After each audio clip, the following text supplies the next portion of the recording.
دوستو دن بھر آپ نے نیوز میں دیکھا ہوگا، پیٹرول کے بارے میں خبریں چل رہی تھی، یار پیٹرول بند ہے آگے پیچھے، خاص طور پنجاب کے اضلاع میں پیٹرول کی بندش رہی اور پیٹرول نہیں مل رہا تھا۔ اس کی وجوہات کچھ ایسے ہے کہ پیٹرول مالکان یا پیٹرول ایسوسیشن والے پیٹرول مالکان نے ہڑتال کی ہوئی ہے اور پیٹرول نہیں دے رہے ہیں۔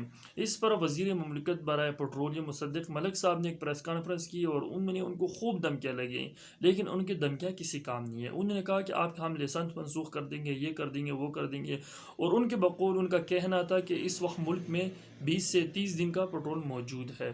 اس کے بدلے میں پیٹرول مالکان کی ایک پریس کانفرنس آئی اور انہوں نے کہا کہ ہم آپ کی دھمکیوں میں نہیں آنے والے۔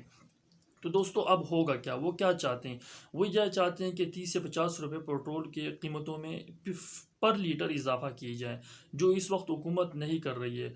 لیکن دوستو اب میں آپ کو یہ بتاتا چلوں کہ یہ جو پیٹرول مالکان ہیں اور حکومت کے جو لوگ ہیں، یہ پیٹی بائی ہیں، جو ایم این ایز اور آگے پیچھے اور ان کے بھائی اور چچا زاد بھائی اور دوست رشتہ دار اور جو ان کے سپورٹ سے زیادہ تر یہ پیٹرول پمپ انہی کے ہوتے ہیں۔ اور چند دنوں بعد آپ سنیں گے کہ 30 سے 50 روپے پر لیٹر پیٹرول میں اضافہ ہو گیا ہے۔ تو یہ بوجھ کس پہ؟ آپ پہ، ہم پہ اور عام عوام پہ۔ تو یہ ہمارے لیے ایک نئی خبر تھی، ایک نئے طوفان تھا۔ حالانکہ آج کل تو ہمارا یہ حال بنا ہوا ہے کہ ہوا کا ایک جھونکا ہمارے لیے کسی طوفان سے کم نہیں ہوتا۔ تو دوستو اللہ ہمارے ملک پہ اور ہم سب پہ رحم کریں۔ تو ملتے ہیں ایک نئی ویڈیو میں ایک نئی خبر کے ساتھ، تو تب تک مجھے اجازت دیجیے۔